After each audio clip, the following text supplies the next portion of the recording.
Good morning. Now, we are going to be talking about quadratics and simultaneous equations and how they sort of work together. So if you have y is equal to x squared like that, right? That's a quadratic because the highest degree in this expression is 2.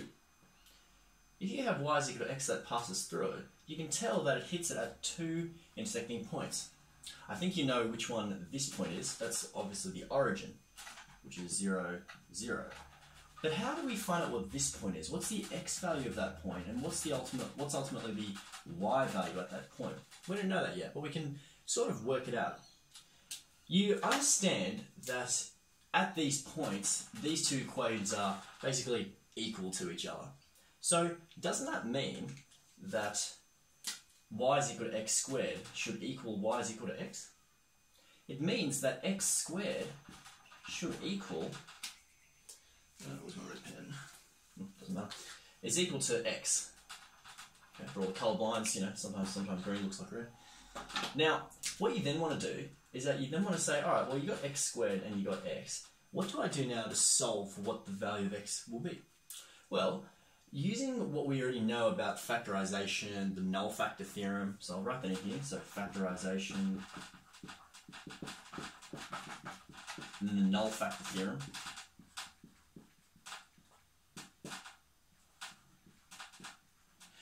Where the null factor theorem is basically like if you have x plus 2 multiplied by x minus 1, that equals 0. It means either x plus 2 is equal to 0 or x minus 1 is equal to 0. And therefore you have x is equal to minus 2 or x is equal to 1. Alright? These are the solutions of that. That's just an example. That's not necessarily what's going to happen here. Now, if you got x squared minus x, a lot of the time people make this mistake. They just divide by x and they divide by x. Well, that's incorrect because you're losing a solution. I'll show you how. So let's say if we actually did divide by x, we get x, goes away, is equal to 1. Now, that's actually true because this point here is equal to 1, but say if we didn't have it nicely going through the origin, then we just have x is equal to 1. We don't have x is equal to 0, do we? Which is a solution, which is a point of intersection. So let's just erase that. Sorry about the noise about my whiteboard. That's just x squared is equal to x. Now if I take x to the other side, I sort of get something that looks like the null factor theorem, don't I? So if I take x to the other side, like x squared minus x is equal to 0. Now if I then factorise out the x squared minus x, what's a common factor between x squared and x? Just x. So you have x outside of x minus 1, and that's all equal to 0. Now this is starting to look a lot more like this, which is what we wanted in the first place.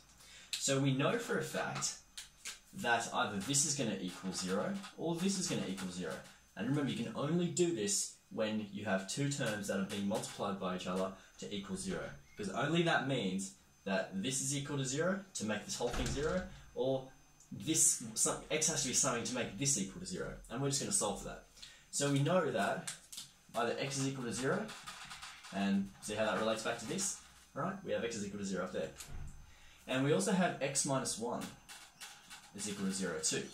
So x minus 1 is equal to 0, that's just going to be x is equal to 1. Okay.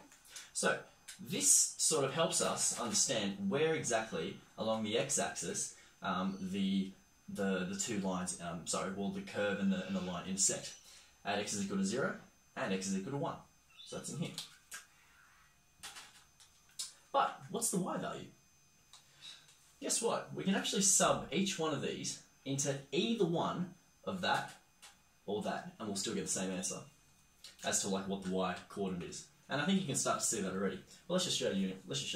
So when x is equal to 1, well, let's start with 0. When x is equal to 0, y, it doesn't matter which one you use, you get the same answer, which is why they're simultaneous equations, because they'll equal the same thing at the same point. So when y is equal to x, when x is equal to 0 and y is equal to x, therefore y must equal 0 if you did it with this one. But if you did it using this one, y is equal to 0 squared, which is still 0. Okay, so therefore I have a point of intersection at 0, 0. I think we already knew that though, didn't we? And if I just bring it over here, I also know that when x is equal to 1, sorry you can't see my writing, it's a disadvantage of being left-handed, you sub 1 into either this one or this one. Now it probably is just easier to sub into this one, but they're both pretty easy. So y will also equal, well, x, and x is equal to 1, so y will also equal 1. So therefore, there's another point of intersection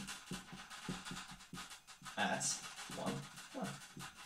And these are what simultaneous equations do. They help you solve for when the two lines meet, or the two functions meet. So there's 1, 1, and there's 0, 0. And that's basically what simultaneous equations is all about. Stick around, watch the next video, and you'll see another worked example just like this.